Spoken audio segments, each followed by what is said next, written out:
Welcome. It is the Daily Echo. It is Tremendous Tuesday, February 17th. I'm a little bummed out today. I don't have my little co-host, Miss and Linnea, as they headed back to Houston, but we'll be doing some echoes with her here within the next 6 weeks or so when we head out there. Today's echo is about what we can learn from chess players and how the game of chess in general teaches us a few lessons. I'm going to point out one particular lesson today. When you've ever watched a competitive chess, and I think many people have, and if you watch the movie In Search of Bobby Fischer or Looking for Bobby Fischer, I can't remember the title, we look at incredible chess players at a higher level. Obviously, it takes quite a bit of mental thought process to understand the game of chess and to think your way through the moves and to look ahead many moves. And I happen to treat in my office a couple chess players, one particular who's probably in the top 1% of the world in chess. What makes them so good? What makes a chess player of that caliber so much better than others? If you'll notice during a chess game, what you will notice is the great players will do is they'll get up from their seat, they'll walk around the table, and they'll look at the chessboard from the perspective of their opponent, from that viewpoint, a completely different viewpoint. And I asked him the other day, I said, why do you do that? And he says, when you get in their position, the chessboard looks completely different. And I'm thinking, well, it's the same chessboard.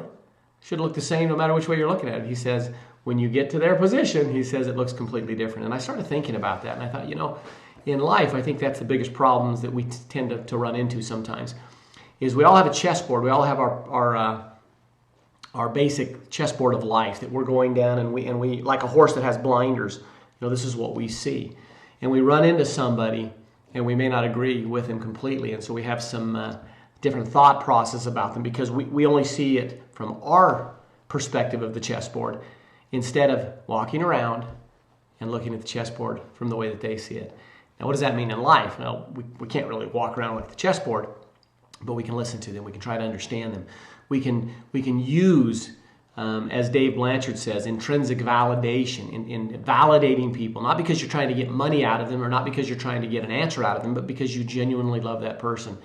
And just as the great chess players do, the great people in life look at the chessboard from the other person's perspective or the chessboard of life. They constantly love unconditionally and are trying to see things from the viewpoint of that person, whether they agree or disagree. So, great lesson. It's something that we can, hopefully it'll stick in your mind and you'll think about this in the chessboard of life and the game of chess so that you can start to approach things differently. When you have a disagreement with somebody, when you just cannot figure it out, try to look at the perspective a little bit different. Try to get on their side of the table and see what they're looking at. Have a terrific Tuesday.